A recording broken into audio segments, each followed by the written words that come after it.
নমস্কার বন্ধুরা, আমি সৌপর্ণ, আর আপনারা যথারীতি গল্পের তরীর যাত্রী। কিছুদিন আগেই বিশ্বকবির 161তম জন্মজয়ন্তী গেছে। সেই উপলক্ষে গল্পের তরী এবং পাণ্ডুলিপি ফেসবুক গ্রুপ একত্রিত হয়ে আজ আপনাদের শোনাবে একটু অন্য ধারার গল্প। রবীন্দ্রনাথ আমাদের জীবনের সঙ্গে কতটা আজও ওতপ্রোতভাবে মিশে আছে সেই গল্প শোনায় অমৃতা ব্যানার্জির লেখা অন্ধকূপের দুয়ার ভেঙে। লেখিকার জন্ম মেদিনীপুর শহরে। তিনি পেশায় একজন তথ্য প্রযুক্তি ইঞ্জিনিয়ার। লেখালেখি শুরু 2020 সালে। কিছু গল্প সংকলনে অমৃতার লেখা স্থান পেয়েছে। আন্তর্জাতিক ওয়েব পোর্টালেও তার লেখা প্রকাশিত হয়েছে। সম্প্রতি আন্তর্জাতিক নারী দিবস উপলক্ষে আয়োজিত একটি অনুষ্ঠানে আন্তর্জাতিক প্রকাশনা সংস্থার উদ্যোগে প্রকাশিত একটি সংকলনে অমৃতার লেখা নির্বাচিত হয়েছে। তাহলে আর বেশি দেরি না করে পাল তুলে ভাসিয়ে দিই গল্পের তরীর প্রথম মিউজিক্যাল স্টোরির উদ্দেশ্যে, যার নাম অন্ধকূপের দুয়ার ভেঙে।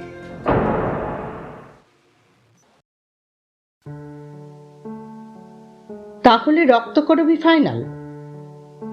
আর মাত্র 7 দিন পরেই কিন্তু রবীন্দ্র জয়ন্তী। আমাদের হাতে একদম সময় নেই। এমনিতেই আমরা প্রত্যেকে ব্যস্ত থাকায় এবার সিদ্ধান্ত নিতে বড় দেরি হয়ে গেল। আর শোন, গান নাচ আবৃত্তির দিকটা শুক্লাদি সামলে নেবেন, কিন্তু নাটকের পুরো দায়িত্ব শুধু আমার আর তোর হিমা। গতবারের মতো অন্য কেউ যেন আমাদের পরিচালনা করার চেষ্টা না করে, সেদিকে খেয়াল রাখতে হবে। সেসব তো ঠিক আছে রমাদি, কিন্তু আমি ভাবছি এত কম সময়ের মধ্যে এতগুলো রক্তকরবী জোগাড় করব কিভাবে? রবীন্দ্র জয়ন্তীর অনুষ্ঠান তো অলি গলিতে হয়। রক্তকরবী মঞ্চস্থ করার সিদ্ধান্ত নিশ্চয় অনেকেই নিয়েছে। তোড়জোড়ও তাদের আগে থেকেই শুরু হয়ে গেছে। আমরা কি পারবো 1 সপ্তাহের মধ্যে রক্তকরবী জোগাড় করতে? ঠিক বলেছিস হেমা। রবীন্দ্র জয়ন্তী উদযাপনের আজকাল আর কোনো ক্লাস নেই। যে পাচ্ছে সে হারমোনিয়ামের সামনে বসে প্যাঁ প্যাঁ করে রবীন্দ্রসঙ্গীত গাইতে বসে যাচ্ছে। আসল কথায় আসি, ফুল জোগাড় করা অবশ্যই একটা সমস্যা, কিন্তু রক্তকরবী তো কেবল প্রয়োজন নন্দিনীর চরিত্রের জন্য। রক্তকরবীর নায়িকা অর্থাৎ নন্দিনীর চরিত্রে তো অভিনয় করব আমি। আমার আসল ফুল না হলেও চলবে। রক্তকরবীর মতো দেখতে আর্টিফিশিয়াল জুয়েলারি থাকলেই যথেষ্ট। আসলে ভাবছি এবার আমাদের নাটককে আকর্ষণীয় করার জন্য আমি দুবাই থেকে কেনা রোজ সেফট গোল্ড নেকলেসটা পরব। নন্দিনীর গায়ে সোনার গয়না? এমন তো রবি ঠাকুর লেখেননি। উনি তো থাম হেমা, রবি ঠাকুর কি লিখেছেন আমি খুব ভালো করে জানি। ছোট থেকে এখনো পর্যন্ত কতবার রক্তকরবীতে অভিনয় করেছি তার হিসেব আমার নিজের কাছেও নেই, বুঝলি। রক্তকরবীর প্রতিটা সংলাপ আমার কণ্ঠস্থ, কিন্তু বর্তমান যুগে এমন অনেক কিছুই হচ্ছে যা রবি ঠাকুরের সময় হয়নি। তাই আমি ওই নেকলেসটা পরার সিদ্ধান্ত নিয়েছি। দর্শক টানার জন্যও তো আমাদের বিশেষ কিছু করা উচিত। আর একটা কথা, কণিকাকে দিয়ে চন্দ্রার চরিত্রে অভিনয় করানোর দায়িত্ব কিন্তু তোর। গতবার ওর স্বামীর প্রতিপত্তির জোরে আমাদের ক্লাবে মোটা টাকা ডোনেশন দিয়ে নাটকের মাথা হয়ে উঠেছিল। এবার আর তা হতে দেওয়া যাবে না। আমিও মিসেস দাশগুপ্ত ওকে মজদুরের বউ সাজাবো সবার সামনে। না থাকবে কোনো কর্তৃত্ব, না থাকবে গায়ে।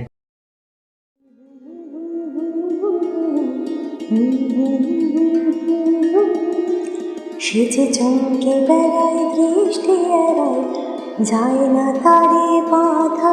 সেজে লাগায় পেরে পালায় ঠিক, লাগায় চোখে ধাঁধা। লা লা লা লা লা লা লা লা। ফোনে কথা চলাকালীন গানের কলি ভেসে আসায় কিঞ্চিত বিরক্তি বোধ করলেন রমা। লাইন কেটে দিয়ে বসার ঘরের লাগোয়া লম্বা ঝুল বারান্দায় এসে দাঁড়ালেন। ঠিক যা ভেবেছিলেন তাই। ঝিল মেঝের উপর বসে গোলাপ গাছের পরিচর্যা করতে করতে গুনগুন করছে, দুটো হাতে মাটি মাখামাখি। ঝিলের এইসব কীর্তিকলাপ দেখলে রমার ভীষণ রাগ হয়। তার চেয়েও বেশি রাগ হয় নিজের আত্মজোর ওপর। দাশগুপ্ত বংশের উত্তরাধিকারীর পছন্দের নমুনা দেখে সমাজ রমাকে কত রকম ব্যঙ্গ বিদ্রুপ করে, তা কি কোনোদিন ছেলে ভেবেছে? অবশ্য রমা নিজেও কতটুকু ছেলের কথা ভেবেছেন অথবা ভাবেন, তাও আরেকটি বিচার্য বিষয়। ঝিলের তো পরম সৌভাগ্য যে সে দাশগুপ্ত বংশের পুত্রবধূ হয়েছে। বানের জলে ভেসে আসা মেয়েদের এমন ভাগ্যের কথা কেউ শুনেছে আগে? স্রোতের বিপরীতে হলেও দাশগুপ্ত বংশের শোণিত যার ধমনীতে বইছে, সে কিছু মহান কাজ তো অবশ্যই করবে। রমা মনে করেন ঝিল এই সৌভাগ্যের জন্য একদমই অনুপযুক্ত। অভিজাত বংশের সদস্য যখন হয়েছে সে, তখন সেই বংশের ছাঁচে নিজেকে গড়ে তোলা তার পরম কর্তব্য হওয়া উচিত। কিন্তু ঝিলের সেই দিকে কোনো খেয়ালই নেই। কেবল সুতির শাড়ি পরে এক মাথা চুল পিঠের উপর ফেলে মালির সঙ্গে বাগানের পরিচর্যা চলছে। একটু মডার্ন ড্রেস পরে পার্টিতে যাতায়াত না করলে চলে? রমা তো কতবার চেষ্টা করেছেন মেয়েটাকে নিজের মতো করে গড়ে পিঠে নেওয়ার। বলেছেন ঘরে একা বসে না থেকে সন্ধেবেলা ওনার সঙ্গে কিটি পার্টিতে যেতে, কিন্তু ঝিলের ওইসব পছন্দ নয়। কিটি পার্টিতে অভিজাত মহিলাদের ধূমপানের ধোঁয়ায় নাকি ওর নিঃশ্বাসের কষ্ট হয়। তার চেয়ে একা ঘরে বসে রবি ঠাকুরের স্তব করেই ও পরম তৃপ্তি পায়। রমার মতে রবি ঠাকুর আছেন অবশ্যই, কিন্তু তাকে নিয়ে সারাদিন পড়ে থাকলে তো চলে না। একটু club, party, socially smoking, drinking না করলে কি আর সমাজে স্টেটাস বজায় থাকে? একটু আগেই কাজের মেয়ে শ্বেতপাথরের মেঝে একদম ঝকঝকে পরিষ্কার করে দিয়ে গেল, আর এই মেয়ে এর মধ্যেই মাটি ছড়িয়ে পুরো সাদা মেঝে নোংরা করে দিল। সেই মাটির মধ্যেই আবার কেমন নিজের লাল শাড়ির আঁচল বিছিয়ে বসে আছে। মেয়েটা কি একদমই বোধবুদ্ধিহীন? রাগে রমার মাথা পর্যন্ত জ্বলে উঠল, কিন্তু তার বংশমর্যাদা চিৎকার করার শিক্ষা দেয় না।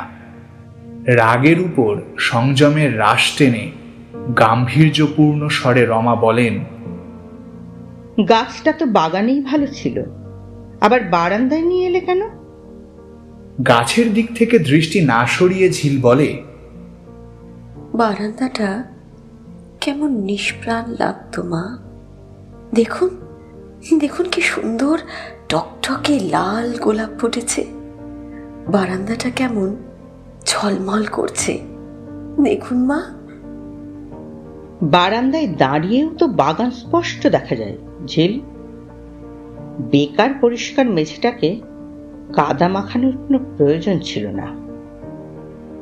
মা, রবি ঠাকুর বলে গেছেন, প্রাণ ভরিয়ে তৃষা হরিয়ে মুরে আরো আরো আরো দাও প্রাণ, তব ভুবনে তব ভবনে মুরে আরো আরো আরো দাও স্থান। মা, প্রাণের তৃষ্ণা যে কিছুতেই ঘোচে না মা।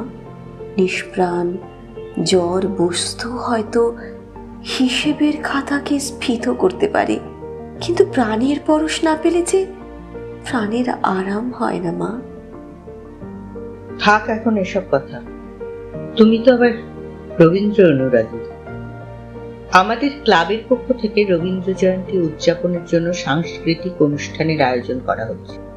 তুমি কি অংশগ্রহণ করতে ইচ্ছুক? আচ্ছা মা, আমরা রবীন্দ্র জয়ন্তী কেন পালন করি? এ আবার কেমন প্রশ্ন? অবশ্যই রবি ঠাকুরকে শ্রদ্ধা জানানোর জন্য।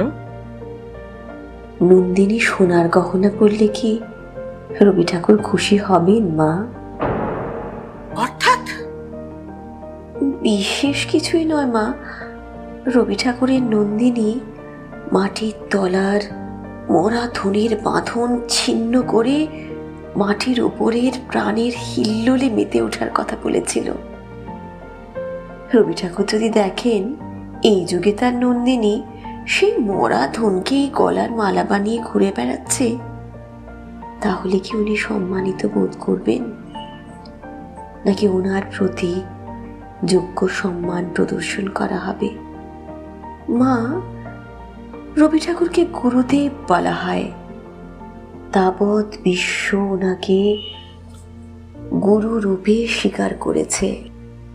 ভগবান শ্রীকৃষ্ণ বলে গেছেন, অহংকার পতনের মূল কারণ। গুরুদেবও সেই কথাই বলেছেন মা।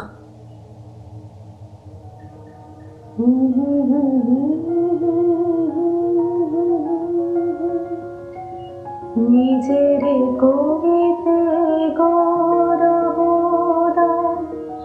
নিজের কেবলি করিয়া অপমান, নিজের করিতে গৌরবদান, নিজের কেবলি করিয়া অপমান, আপনারে শুধু ঘেরিয়া ঘেরিয়া ঘুরে মরে পলে পলে আমার মাথা নত করে দাও হে তোমার চরণ ধুলার তলে।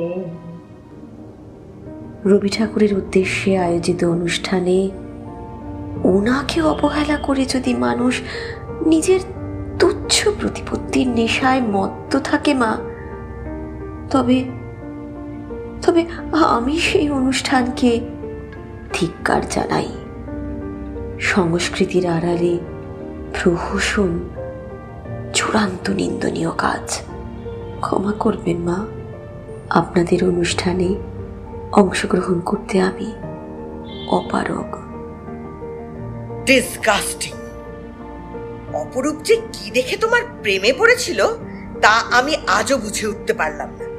হেল উইথ ইওর তত্ত্ব কথা। কথা শেষ করে দ্রুত পায়ে স্থান ত্যাগ করেন রমা। মিসেস রমা দাশগুপ্ত এক সময়ের বিশিষ্ট ক্রিমিনাল লয়ারের একমাত্র আদরের কন্যা। ব্যবসায়িক সূত্রে সম্রাট দাশগুপ্তের সঙ্গে বাবার আলাপ ছিল।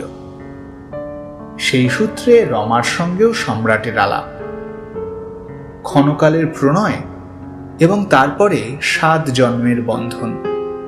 যদিও জন্ম জন্মান্তরের বন্ধনে বাঁধা পড়ার পর আর উভয়ের মধ্যে প্রেমের অস্তিত্ব ছিল কিনা তা ভাববার অবকাশ কারোর হয়নি।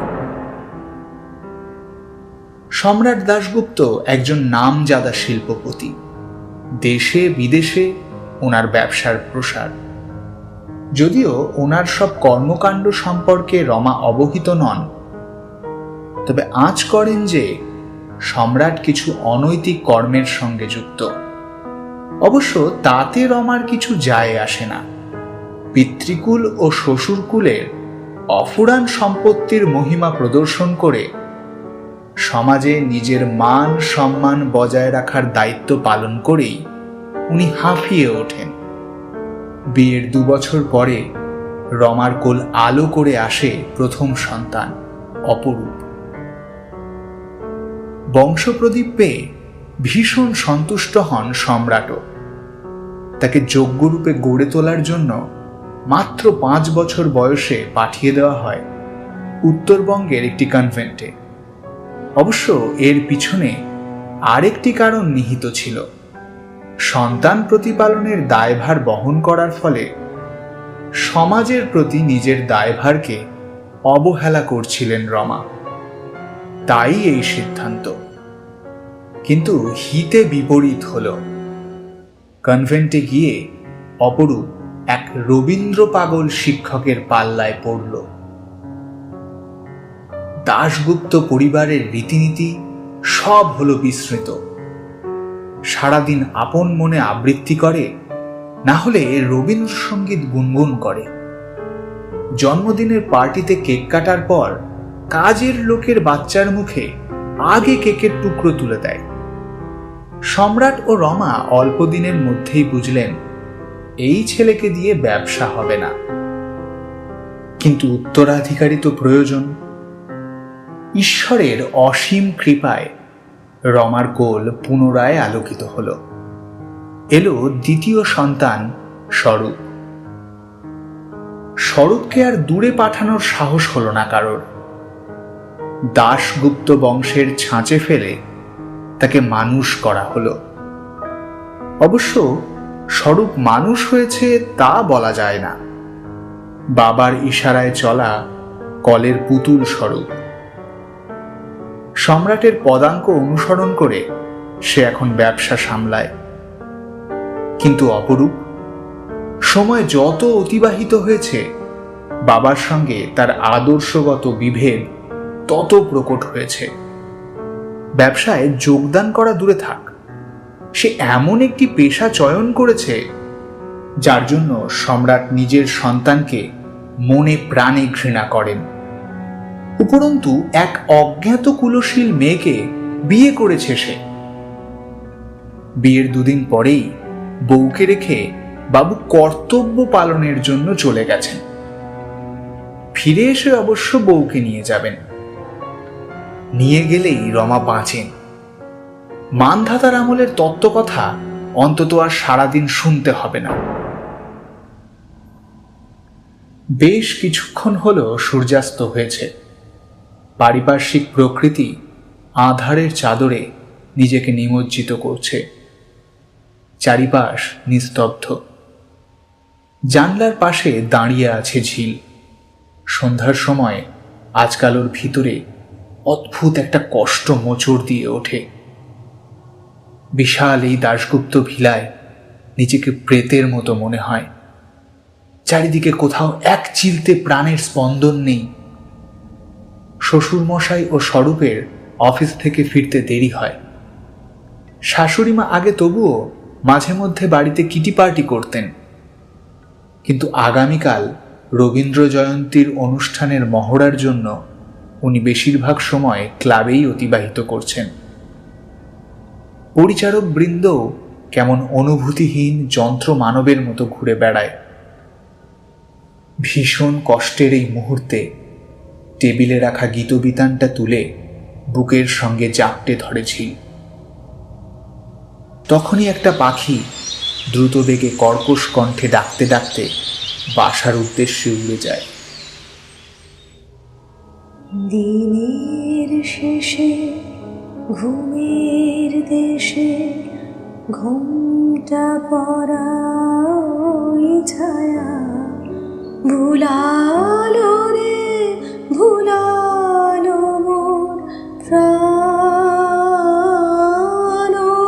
পারেতে সোনার কোলে আধার ভুলে কোন মায়া ঘিরে গেল কাজ ভাঙানো গান দিনের শেষে।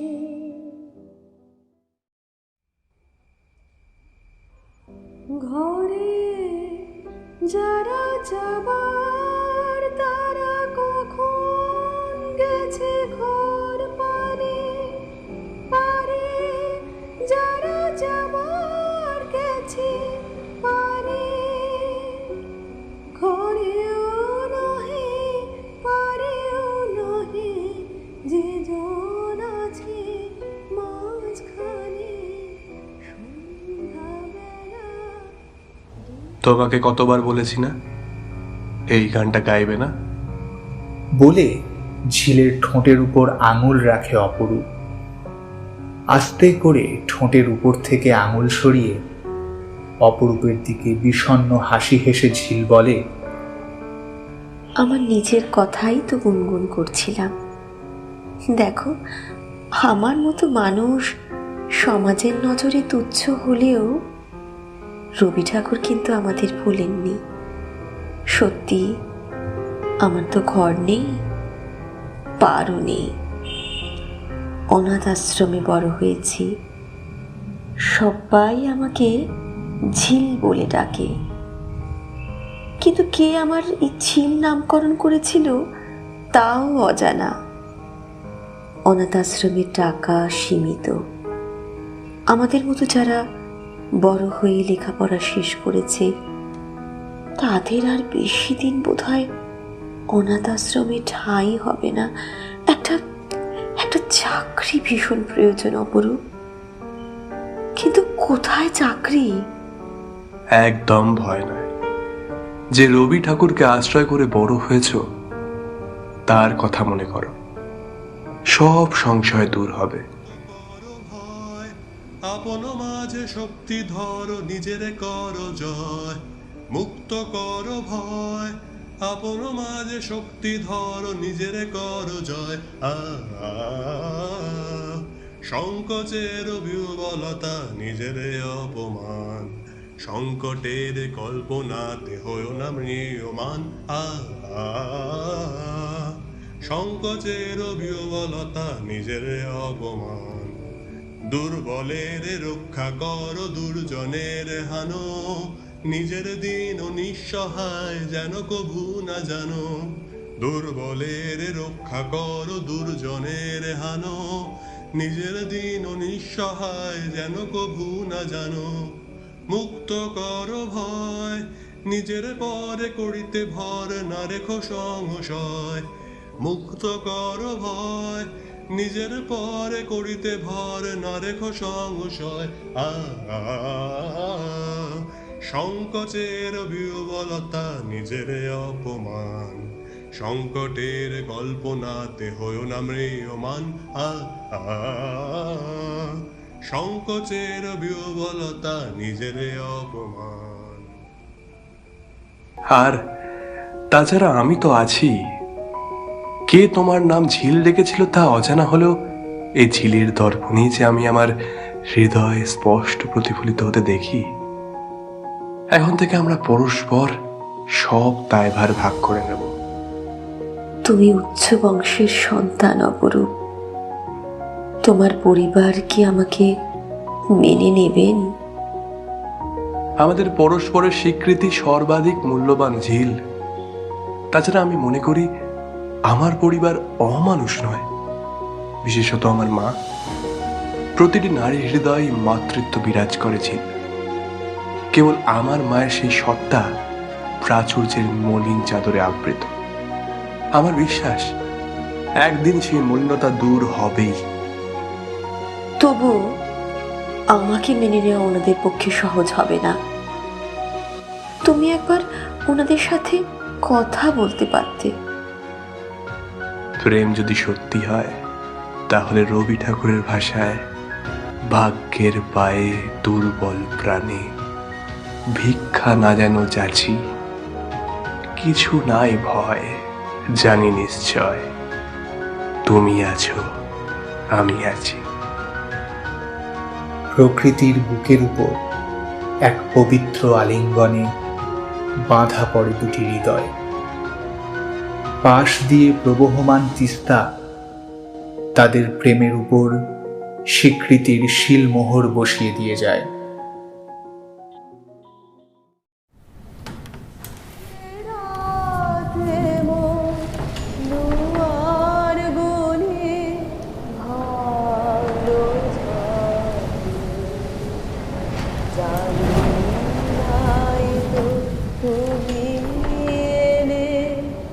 আমার ঘরে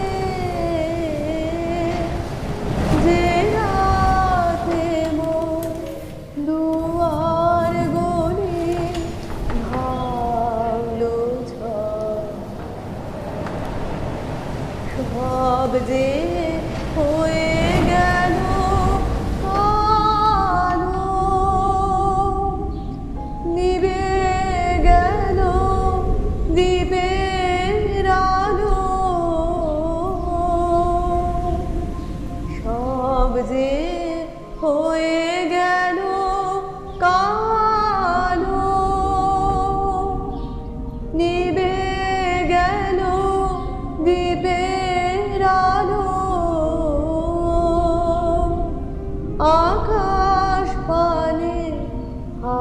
হাত বাড়ালো কাহার তরে,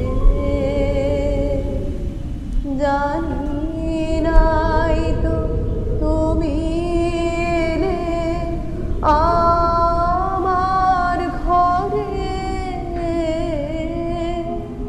যে রাতে মোর দুয়ার গলি ভাঙলো ঝড়। ফুলশয্যার রাতে প্রবল ঝড় দেখে এই গানটা ধরেছিল ঝিল। অপরূপ ওকে পিছন থেকে জড়িয়ে ধরে বলেছিল, রবি ঠাকুর কত বড় দার্শনিক ছিলেন ভাবো। বলা হয় রাতের অন্ধকার যখন সবচেয়ে নিবিড় তখনই উষার আলো ফোটে। রবি ঠাকুরও চারিদিক আঁধারে নিমজ্জিত হওয়ার পর আলোর আগমনের কথা বলেছেন। রবি ঠাকুর থাকতে আমরা কখনোই পথভ্রষ্ট হব না। দেখো, ধরা মাঝে শান্তির বাড়ি বর্ষণ করার জন্য তিনি সর্বদা প্রস্তুত। রাতে মোর দুয়ার গলি ভাঙলো ঝড়ে। মাঝরাতে হঠাৎ জোরে জোরে জানলার কপাট পড়ার আওয়াজে ঝিলের ঘুম ভেঙে যায়। বাইরে প্রবল ঝড় উঠেছে, তার সঙ্গে শ্বশুর শাশুড়ির ঘর থেকে চিৎকারের শব্দ শোনা যাচ্ছে। এই বাড়িতে তো সাধারণত কেউ এত জোরে কথা বলে না, তাহলে বাইরের ঝড় এবং অন্দরের উন্মাদনা পরস্পরের সঙ্গে যেন প্রতিযোগিতায় মত্ত। ঝিলের বুক দুরু দুরু কেঁপে ওঠে। বিপদের আশঙ্কায় গুটি গুটি পায়ে গিয়ে শ্বশুর শাশুড়ির ঘরের বাইরে দাঁড়ায়। সম্রাট, তুমি অর্থ পিশাচ জানতাম, কিন্তু পিশাচ জানতাম না। আমাকে অর্থ পিশাচ বলার আগে নিজেকে একবার আয়নায় দেখো, আর একটা অর্থ পিশাচের প্রতিবিম্ব দেখতে পাও। কি বললে? হ্যাঁ হ্যাঁ, আমি অর্থ পিশাচ হতে পারি, কিন্তু কিন্তু তোমার মতো পিশাচ নই, বুঝলে? তোমার মতো নিজের সংসারের ক্ষতি আমি কখনো করি। সংসার? ব্লাডি হেল! কবে তুমি সংসার নিয়ে ভেবেছো? সোসাইটি, পার্টি আর স্ট্যাটাস মেইনটেনেন্সের বাইরে সংসারকে সময় দেওয়ার ফুরসত হয়েছে তোমার কোনোদিন? তা বলে নিজের সন্তানের চরম ক্ষতি আমি কোনোদিন কল্পনাও করিনি। তুমি কি করে পারলে সম্রাট? অপরূপ তোমার নিজের রক্ত। জানি তোমাদের আইডিওলজিক্যালি ডিফারেন্স আছে, তা বলে এমন ক্ষতি?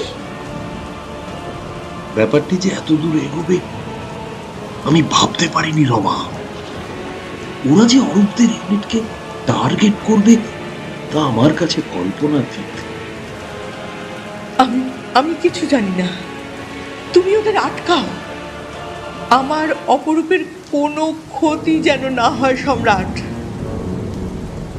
আমি চেষ্টা করেছিলাম রমা, বিলিভ মি, কিন্তু এখন সব হাতের বাইরে। এখন আর কিচ্ছু করার নেই।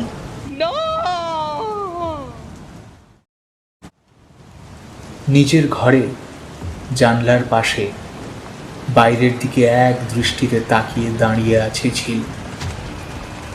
ঘর অন্ধকার, বাইরে প্রবল তুফান চলছে, লণ্ডভণ্ড হয়ে যাচ্ছে চরাচর। সৃষ্টি যেন বিনাশ লীলায় মেতে উঠেছে। সহসা নিজের কাঁধের উপর আলতো স্পর্শ অনুভব করে ঝিল। একটু পিছন ফিরে দেখে রমা দাঁড়িয়ে।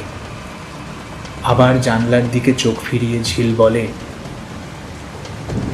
ছায়া যখন কায়াকে অতিক্রম করে তখন সৃষ্টি স্বয়ং সেই তমসা দূর করে নতুন আলোর প্রকাশ ঘটায়। মনে করুন মা, রবি ঠাকুরের কথা,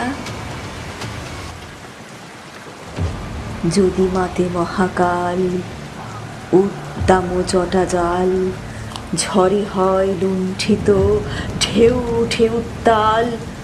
হইও না গো কুণ্ঠিত, তালে তার দিও তাল, জয় জয় জয় গান গাইও। মা, মহাকাল আজ ধ্বংসলীলায় উন্মত্ত। আজ রাতে ধুয়ে মুছে যাবে সব পাপ, নবরবি কিরণে নতুন রূপে প্রকাশিত হবে চরাচর।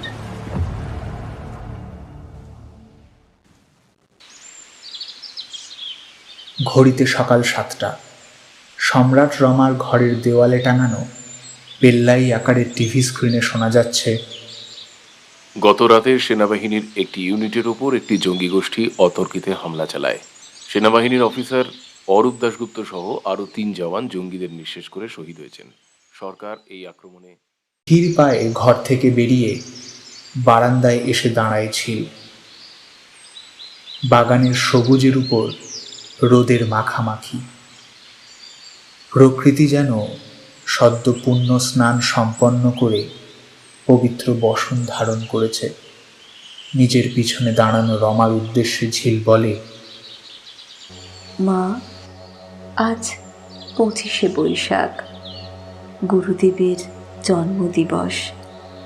আজ কেমন আলোকের ঝর্ণাধারায় নতুন রূপে জাগরিত হয়েছে বিশ্ব। কিন্তু অপরূপ, চাল ছিন্ন করে রাজাকে উন্মুক্ত করার জন্য রঞ্জনকে যে যুগে যুগে আপন বলি দিতেই হয়। কিন্তু মা, রঞ্জন মরে না, বারংবার সে অমরত্ব লাভ করে।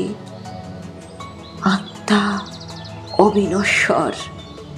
একবার পূব দিগন্তের দিকে তাকিয়ে দেখুন, রবির আলোয় অপরূপের অপরূপ হাসি দেখতে পাবেন। রবি ঠাকুরের সঙ্গে মিলনের জন্য যে সে মহাযাত্রায় গমন করেছে। উড়িয়ে ধ্বজা অভ্রভেদী রথে, ওই যে তুমি, ওই যে বাহির পথে। আরাম কেদারায় শরীর এলিয়ে দিয়ে কপালের উপর হাত রেখে বসে আছেন সম্রাট। কয়েক ঘন্টার মধ্যে তার বয়স যেন অনেকটা বেড়ে গেছে। ধীরে সম্রাটের সামনে দাঁড়িয়ে ঝিল বলে, বাবা, কিছু বলার ছিল। চোখ বন্ধ করে মাথা নেড়ে সম্মতি দেন সম্রাট। আমি জানি বাবা, আপনি আমাকে কোনোদিনই এই পরিবারের যোগ্য মনে করেননি। কিন্তু কিন্তু যে চলে গেল, সে তো আপনার নিজের সন্তান। মিথ্যে দম্ভের জালে নিজেকে আর আড়াল করে রাখবেন না। সন্তানের মৃত্যুর দায়ভার নিয়ে বাঁচা দুঃসহ। বেরিয়ে আসুন, বেরিয়ে আসুন, সেই জাল ছিন্ন করে মুক্ত করুন নিজেকে। আপনার ছেলে রবীন্দ্রনাথকে ঈশ্বর মনে করত। মনে যখনই কোনো শঙ্কা বাসা বাঁধত, উদাত্ত কণ্ঠে বলে উঠত, তুমি সর্বকর্ম চিন্তা আনন্দের নেতা। নিজ হস্তে নির্দয় আঘাত করি, পিত ভারতের সেই স্বর্গে কর জাগরিত।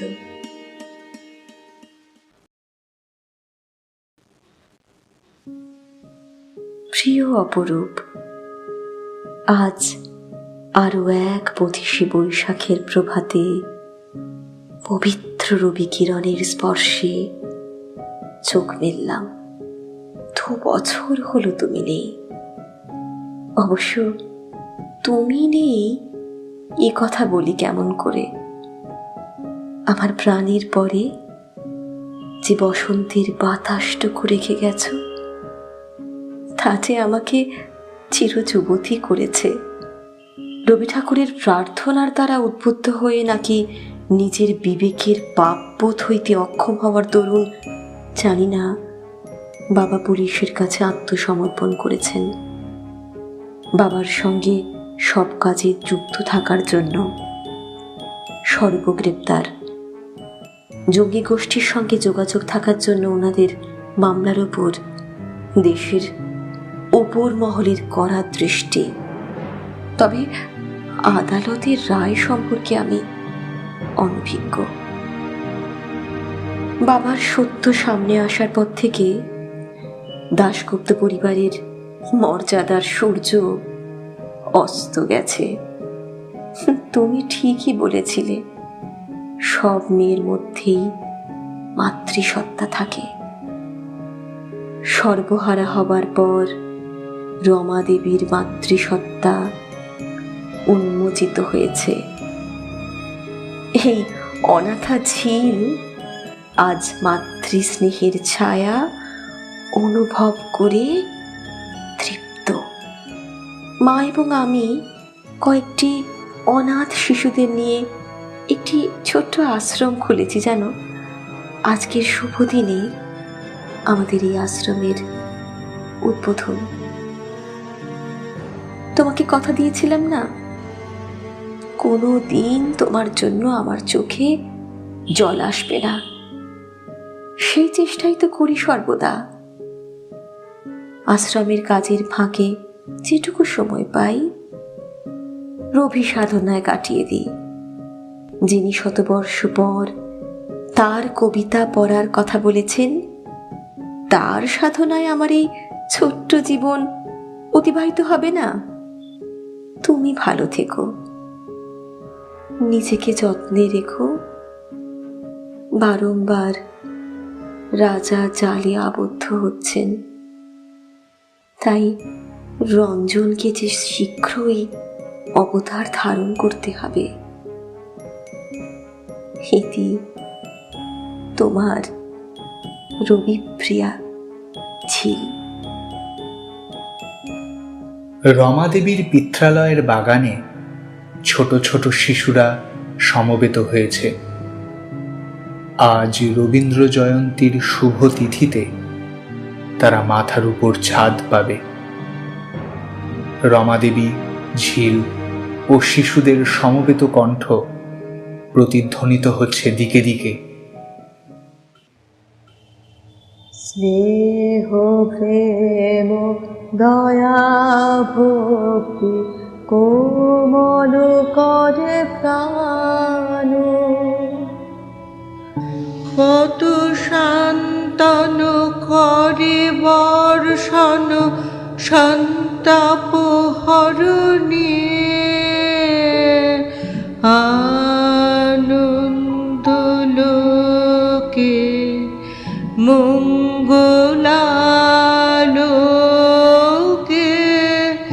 বিরাজ সত্য সুন্দর।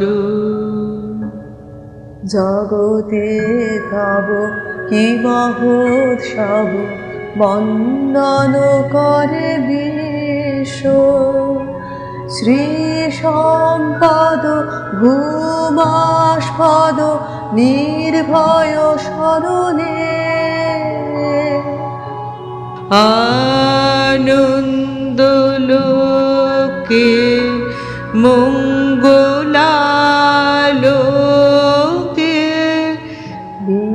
বিরাজ সত্য সুন্দর।